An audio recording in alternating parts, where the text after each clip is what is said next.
दोस्तों, भारत हमेशा से सभी देशों के साथ मेल मिलाप की सेवा करता आया है। लेकिन अच्छाई तब तक ही अच्छी लगती है जब तक उस अच्छाई से आपको नुकसान ना हो। ऐसा ही कुछ भारत के साथ भी हुआ है। चाइना भारत विवाद हमेशा ही अपने चरम पर दिखाई दिया है, जिसको ठंडा करने की भारत ने कई बार कोशिशें भी की हैं। लेकिन चाइना हर बार कुछ ऐसा करता है कि भारत और चाइना के बीच की खाई कम होने की बजाय और बढ़ जाती है। इस बार भी जब भारत ने एकता का हाथ बढ़ाया तो चाइना ने उस हाथ का अनादर किया। पर इस बार भारत ने जो मुंह तोड़ जवाब दिया, उसे देख लोकतांत्रिक देश बहुत खुश हुए।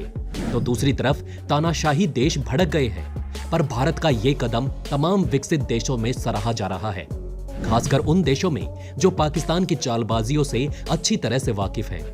वहीं भारत अपने सैनिकों में आत्मसम्मान के लिए हमेशा ही खड़ा रहता है। दोस्तों, बातों को गोल गोल ना घुमाते हुए चलिए आपको बीती पूरी घटना से रूबरू करवाते हैं। इसके लिए आपको वीडियो के एंड तक जरूर बने रहना होगा। तो दोस्तों, बने रहिए हमारे साथ। चलिए टॉपिक को शुरू करते हैं। दोस्तों, धोखा और चालबाजी तो जैसे चीन की फितरत है। फितरत कभी नहीं बदल सकती, तभी तो एकजुटता की भावना बढ़ाने वाले खेल तक उसकी कुटिल चालबाजियों से अछूते नहीं रहे। विंटर ओलंपिक्स की मेजबानी कर रहे चीन ने गेम्स को भी भारत के खिलाफ साइकोलॉजिकल वॉरफेयर यानी मनोवैज्ञानिक युद्ध में तब्दील करने से बाज नहीं आया।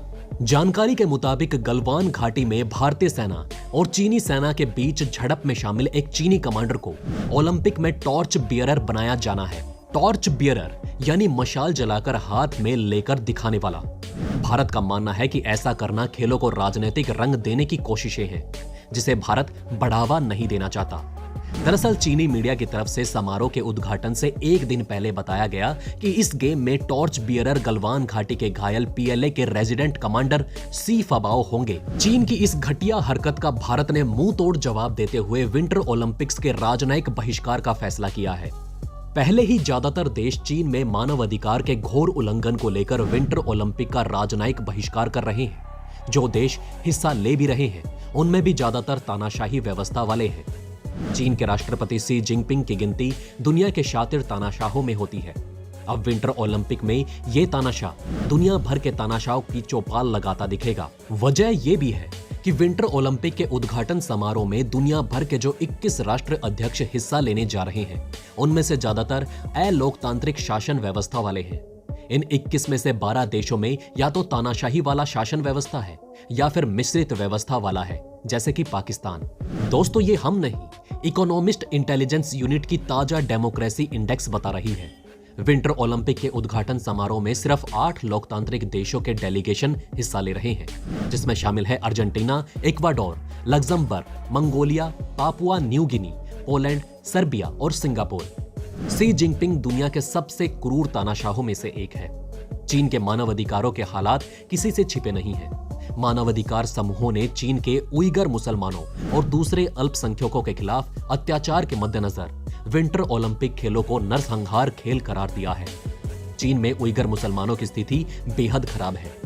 रिसर्च रिपोर्ट्स के मुताबिक चीन ने कम से कम 10 लाख उइगर मुसलमानों को पिछले कई सालों से सामूहिक नजरबंदी शिविरों में कैद करके रखा है। उन पर तमाम तरह की यातनाएं की जाती हैं। यहां तक कि मुस्लिमों को दाढ़ी बढ़ाने, नमाज पढ़ने पर भी रोक है। सैकड़ों मस्जिदों में गुंबद तोड़ी जा रही हैं। हालांकि चीन खुद पर लगे मानवाधिकार उल्लंघन के आरोपों को खारिज करता रहा है और इसे सदी का झूठ करार दिया है।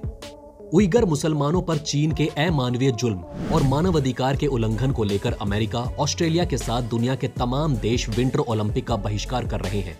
भारत पहले ओपनिंग और क्लोजिंग सेरेमनी में अपना डेलीगेशन भेजने वाला था, लेकिन चीन ने जब खेलों में भी राजनीति घुसेड़ी, तब भारत ने भी बहिष्कार का ऐलान कर दिया।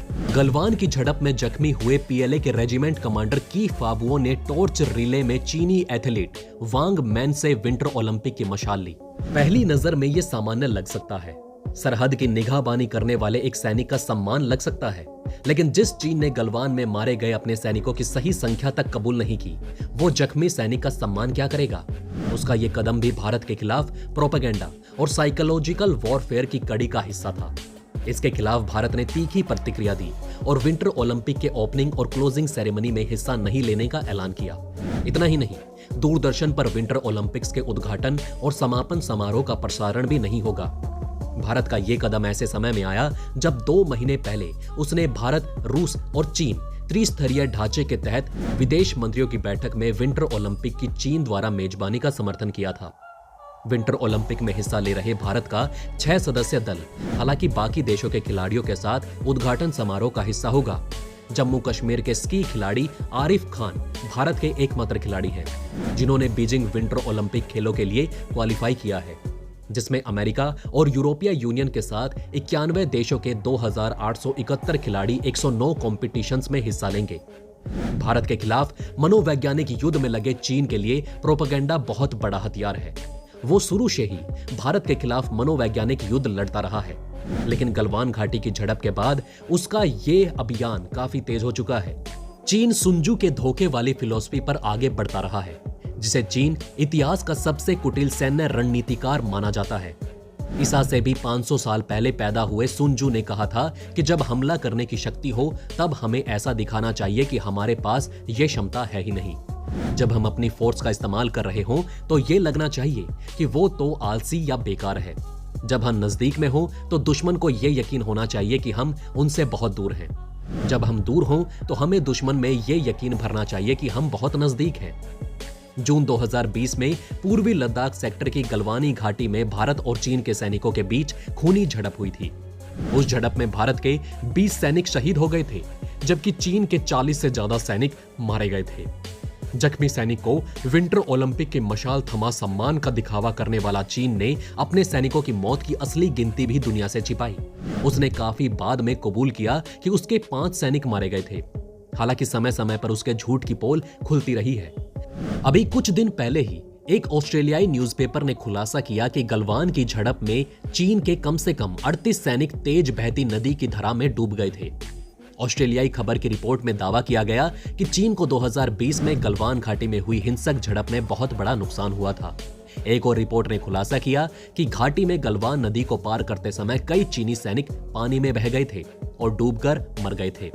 इनकी गिनती चीन की ओर से जारी किए गए आंकड़ों की तुलना में बहुत ज्यादा है, कम से कम 9 गुना ज्यादा। खैर दोस्तों, एक तरफ जहां उद्घाटन समारोह में भारत के करीबी सहयोगी रूस के राष्ट्रपति व्लादिमीर पुतिन शामिल हो रहे हैं, वहीं भारत अमेरिका के साथ कई देशों ने चीन के बीजिंग ओलंपिक का बहिष्कार किया है। हालांकि उन देशों के एथलीट इस प्रतियोगिता में भाग ले रहे हैं। तो दोस्तों, कैसी लगी आपको ये वीडियो हमें कमेंट करके जरूर बताएं। साथ ही चाइना की इस चालाकी पर भारत के इस जवाब पर आपकी क्या राय है, ये भी हमें कमेंट में बताना ना भूलें। वहीं अगर ये वीडियो आपको अच्छी लगी तो इसे लाइक और थम्स अप देना ना भूलिएगा। और अगर आपने अभी तक हमारे चैनल को सब्सक्राइब नहीं किया है तो जाते जाते हमारे चैनल को सब्सक्राइब जरूर करें। खुश रहें, अपना ध्यान रखें। जय हिंद।